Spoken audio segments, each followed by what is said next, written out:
ఈరోజు ఈ రాష్ట్రంలో ఉన్న ఈ దేశంలో ఉన్న యువత ఈ దేశంలో ఉన్న పిల్లలు ముఖ్యంగా విద్యార్థులు కానీ యువత కానీ ఒక రకమైన నిర్వేదనలో ఒక రకమైన నిస్పృహలో ఒక రకమైన ఆవేదనలో ఉన్న విషయం కళ్ళుండి చూడగలిగిన వాళ్ళకి మనసుండి అర్థం చేసుకోగలిగిన వాళ్ళకి ఈ దేశంలో జరుగుతున్న రాజకీయ పరిణామాలు విశ్లేషిస్తున్న ప్రతి ఒక్కరికి కూడా స్పష్టంగా అర్థమవుతూ ఉంది. ముఖ్యంగా ప్రభుత్వాలలో ఉన్న వాళ్ళకి ఈ విషయం ఇంకింత బలంగా అర్థం కావాల్సిన అవసరం, అర్థం చేపించాల్సిన అవసరం కూడా మనందరి మీద ఈ సమాజంలో బాధ్యులుగా మనందరి మీద కూడా ఉంది. ప్రతి సందర్భంలో యువతని ఒక ప్రచార అస్త్రంగా వారి కష్టాలను ఒక రాజకీయ అంశంగా మలుచుకోవడం, వారిని వాడుకోవడం, ఎన్నికల గండం దాటిన తర్వాత వారిని నట్టేట ముంచడం అనేది ఒక ఆనవాయితీగా ముఖ్యంగా కాంగ్రెస్, భారతీయ జనతా పార్టీలకు మారిపోయింది. వాళ్ళ ఈ రాష్ట్రంలో ఉన్న కాంగ్రెస్ ప్రభుత్వం ఏదైతే ఉన్నదో ఎంత ప్రచారం చేసింది, ఎంత హడావిడి చేసింది, గతంలో బీఆర్ఎస్ ప్రభుత్వం ఉన్నప్పుడు ఎంత ఆవేశపడ్డది యువత విషయంలో మీ అందరికీ తెలుసు.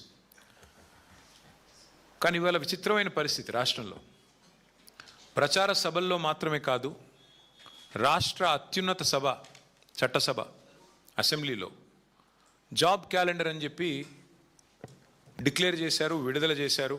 మా అందరికీ, మేము ఎమ్మెల్యేలుగా ఉన్నాం, మా అందరికీ కూడా క్యాలెండర్ను పంచారు. మేము అదే రోజు చెప్పాము, ఇది జాబులు లేని జాబ్ క్యాలెండరు, ఇందులో ఏమీ లేదు అని చెప్తే కూడా లేదు లేదు లేదు మీకు తెలియదు, మీరంతా కావాలని మా మీద బట్టగాల్చి మీదేస్తున్నారని చెప్పి మరి ఆ రోజు మా మీద దుమ్మెత్తిపోసే ప్రయత్నం చేసినారు. సరిగ్గా ఇప్పుడు 2 ఏళ్ళు అయింది శాసనసభలో జాబ్ క్యాలెండర్ విడుదల చేసి 2 సంవత్సరాలు గడిచింది. సరే, వీళ్ళ డిక్లరేషన్ల పేరిట యూత్ డిక్లరేషను, విద్యార్థి డిక్లరేషను, ఈ డిక్లరేషను, ఆ డిక్లరేషను అని బిల్డప్ ఇచ్చి ఢిల్లీ నుంచి పెద్దవాళ్ళని తీసుకొచ్చి కూడా మీటింగ్లు పెట్టి ప్రచారంతో ఊదరగొట్టారు. సరే, ఆ సభలు పనికిమాలిన చెత్త సభలు అనుకున్నా, వాళ్ళు పెట్టిన సభలు కేవలం ఓట్ల మాయ కోసం చేసిన సభలు అనుకున్నా, చట్టసభల కన్నా గౌరవం ఉండాలి కదా. మీ చెత్త సభల్లో పెట్టిన వాటికి ఎట్లాగో హామీలకు దిక్కులేదు, కానీ చట్టసభల్లో పెట్టిన క్యాలెండర్ కూడా దిక్కు లేకపోతే మరి వాళ్ళ ఏ రకంగా ఈ రాష్ట్రంలోని యువత మరి ఈ ప్రభుత్వాలను విశ్వసించాలి అనేది మన ముందున్న ప్రశ్న. నిన్నటికి నిన్న 2 ఏళ్ళు జాబ్ క్యాలెండర్ విడుదల చేసి ఇప్పటికీ న్యాయం జరగక 2 లక్షల ఉద్యోగాలు మొదటి సంవత్సరంలో ఇస్తానని రాహుల్ గాంధీ స్వయంగా చెప్పి ఇవ్వనందుకు నిరసనగా గడ్డం వేణుకుమార్ అనే ఒక తమ్ముడు ఖమ్మం జిల్లా ముదిగొండ మండలం కొత్త లక్ష్మీపురం, న్యూ లక్ష్మీపురం గ్రామానికి చెందిన ఒక సోదరుడు ఇంత పెద్ద సూసైడ్ నోట్ రాసి నిన్న ఆత్మహత్యాయత్నానికి పాల్పడ్డాడు. ఇది డిప్యూటీ సీఎం బట్టి విక్రమార్క గారి నియోజకవర్గం. ఆ తమ్ముడు ఎంత స్పష్టంగా రాసినాడంటే ఈ లెటర్లో, జాబ్ క్యాలెండర్ ఇస్తాము అని మేనిఫెస్టోలో చెప్పడంతో నిరుద్యోగులమంతా కాంగ్రెస్ను గెలిపించాము, కానీ గత గవర్నమెంట్లో మిగిలిపోయిన నోటిఫికేషన్లు పూర్తి చేశారే తప్ప 2.5 సంవత్సరాలుగా జాబ్ క్యాలెండర్ ఇవ్వలేదు. జాబ్ క్యాలెండర్ ద్వారా ప్రతి సంవత్సరం నోటిఫికేషన్ విడుదలైతే నిరుద్యోగులకు ఈ దుస్థితి వచ్చేది కాదు అని చెబుతూ, మా మధిర నియోజకవర్గం పరిస్థితి చెప్తున్నాను, డిప్యూటీ సీఎం గారు జోక్యం చేసుకోవాలి అంటూ మొత్తం వివరంగా దాదాపు 2 పేజీల లెటర్. ఈ మాట ఇంకా ఆయన చెప్పిన మాట,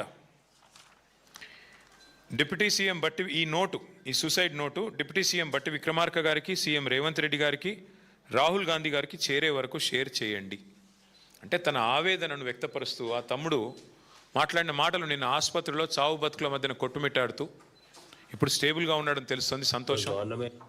ఏం మాట్లాడాడు కూడా ఒకసారి వినండి మీరు. ఇచ్చిన మేనిఫెస్టో ఏంటో గవర్నమెంట్కి తెలుసు. చివరికి వచ్చేసరికి ఇప్పట్లో గ్రూప్స్ నోటిఫికేషన్ లేవు, మీరు ఎండిన దానికి తాగమంటే అవసరం అయితే మాకు సంబంధం లేదు. ఆయన మాట్లాడే ప్రతి మాట కూడా ఎట్లుందంటే వ్యతిరేకమై.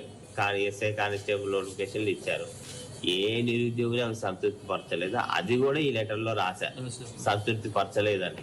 వాళ్ళు వచ్చి ఏం మాట్లాడారు, అన్ని నేను చేసి పెడతా అనేసి వాగ్దానాలు చేసి నమ్మినాం సార్.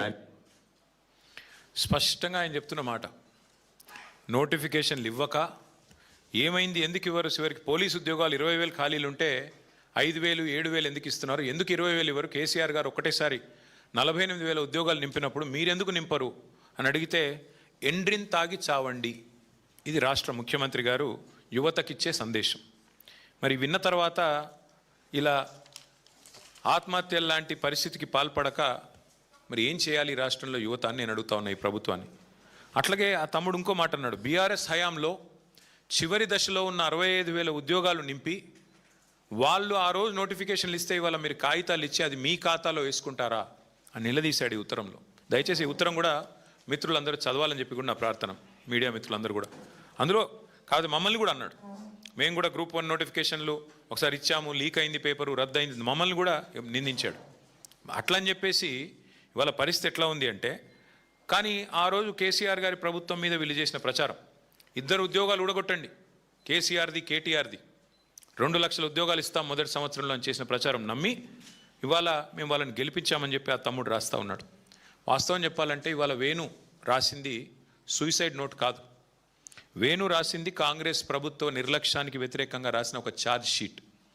నిన్న మా సోదరులు పువ్వాడ అజయ్ గారు, లింగాల కమల్ రాజ్ గారు, మా ఎమ్మెల్సీ తాత మధు గారు, మా మాజీ ఎంపీ నామా నాగేశ్వరరావు గారు అందరూ ఆ పిల్లోని హాస్పిటల్లో పరామర్శించడానికి పోతామంటే పోనివ్వరు, మీరు కలవడానికి వీల్లేదని ఆంక్షలు. అయినా మా వాళ్ళ ఆంక్షల్ని ఛేదించుకొని పోయి ఆ పిల్లోడికి ధైర్యం చెప్పి, ఏమీ కాదు మేమందరం ఉన్నాం మీకు అని చెప్పి ధైర్యం చెప్పి వచ్చారు. ఇవాళ వాస్తవం ఏంటి అంటే, అశోక్ నగర్ నడి రోడ్లో రాహుల్ గాంధీ ఇచ్చిన మాటకి దిక్కు లేదు. 2 లక్షల ఉద్యోగాలు మొదటి సంవత్సరంలోనే ఇస్తాం అని చెప్పిన రాహుల్ గాంధీ, నేను అడుగుతా ఉన్నా ఈరోజు ఇక్కడ పిల్లలు ఆత్మహత్య యత్నానికి పాల్పడుతుంటే మీరు ఎక్కడ ఉన్నారు రాహుల్ గాంధీ అని అడుగుతా ఉన్నా. ఎందుకు రారు మీరు హైదరాబాద్కి? ఎందుకు రారు? మీరు ఇక్కడ నామినేట్ చేసిన ముఖ్యమంత్రి, మీ కాంగ్రెస్ పార్టీ నామినేట్ చేసిన ముఖ్యమంత్రి ఎండ్రిన్ దాగి చావండి అంటుంటే ఎందుకు మీరు ఉలకరు పలకరు? నేను నిన్న అడిగాను రాహుల్ గాంధీ గారిని, అయ్యా మీ ముఖ్యమంత్రి అడ్డగోలుగా మాట్లాడుతున్నాడు, ఎండ్రిన్ దాగి చావమంటాడు పోలీస్ అభ్యర్థుల్ని, మరి క్రిమినల్ వేస్ట్ అంటున్నాడు ఇంజనీరింగ్ విద్యార్థుల్ని, ఇది పద్ధతేనా? ఇది మీ పార్టీ విధానమా, పార్టీ వైఖరా, లేకపోతే ముఖ్యమంత్రి నోటి దూలనా? ఏంది ఇది చెప్పు అంటే ఆయన ఎక్కడెక్కడో రాజ్యాంగం పట్టుకుని తిరుగుతాడు తప్ప ఇక్కడ మాత్రం కనబడాడు. ఎక్కడైతే గవర్నమెంట్ ఉందో అక్కడ రాహుల్ గాంధీ ఉండడు, ఎక్కడైతే గవర్నమెంట్ లేదో బాధ్యత లేకుండా ఇష్టం వచ్చినట్టు మాట్లాడతాడు. మళ్ళీ ఎక్కడ పడితే అక్కడ సొల్లు మాటలు చెప్పి అడ్డమైన హామీలు ఇచ్చి మళ్ళీ అక్కడ ప్రజల్ని మభ్యపెట్టే ప్రయత్నం. నేను ఇవాళ ఈ రాష్ట్రంలో ఉన్న బాధ్యులను కూడా అడుగుతా ఉన్నా, అధికారంలోకి రావడానికి ప్రగల్భాలు పలికి నిరుద్యోగ భృతి ఇస్తామని చెప్పి, అట్లాగే యువతకి ఇది ఇస్తాం అది ఇస్తాం, 10వ తరగతి పాస్ అయితే 10,000, 12వ తరగతి పాస్ అయితే 15,000, డిగ్రీ పాస్ అయితే 25,000, పోస్ట్ గ్రాడ్యుయేషన్ పాస్ అయితే 1,00,000 రూపాయలు, అట్లాగే మన పిహెచ్డి చేస్తే 5 లక్షలు అని చెప్పిన రేవంత్ రెడ్డి గారు, అని ప్రగల్భాలు పలికిన బట్టి విక్రమార్క గారు, మరి మీ సొంత నియోజకవర్గంలో నిరుద్యోగి ఉత్తరం రాస్తే ఏది మీ స్పందన? ఎందుకు మీ నుంచి కనీసం ఒక మానవతతో కూడిన ఒక చిన్న సందేశం, అయ్యా పిల్లలు చావకండి మేము కాపాడుతామని ఒక మాట ఎందుకు రావట్లేదు? పెద్ద దిక్కుగా ఉండాల్సిన వాళ్ళే విషం తాగండి, చావండి, మీరు బావిలో దుంకండి అని మాట్లాడితే మరి ఇవాళ ఏం జరుగుతుంది? ఇట్లాంటి పరిణామాలు కాక ఆలోచించాలని చెప్పి నేను కోరుతా ఉన్నా. ఇంకా విచిత్రమైన పరిస్థితి ఏమంటే, రాహుల్ గాంధీ గారి నాయకత్వంలోని ఈ పార్టీ, మేము వీరికి బుద్ధి రావాలనే మొన్న ఏ రోజైతే వాళ్ళు యూత్ డిక్లరేషన్ ఏ ప్రాంగణంలో అయితే పెట్టారో సరూర్ నగర్లో, అక్కడే పెట్టాం మీటింగ్. మేము కూడా పెట్టి గుర్తు చేయడానికి కాంగ్రెస్ పార్టీకి, అయ్యా మీరు ఇచ్చిన వాగ్దానాలకి 4 ఏళ్ళు అయింది, మీ ప్రభుత్వానికి ప్రజలు ఇచ్చిన కాలం కూడా గడుస్తున్నది,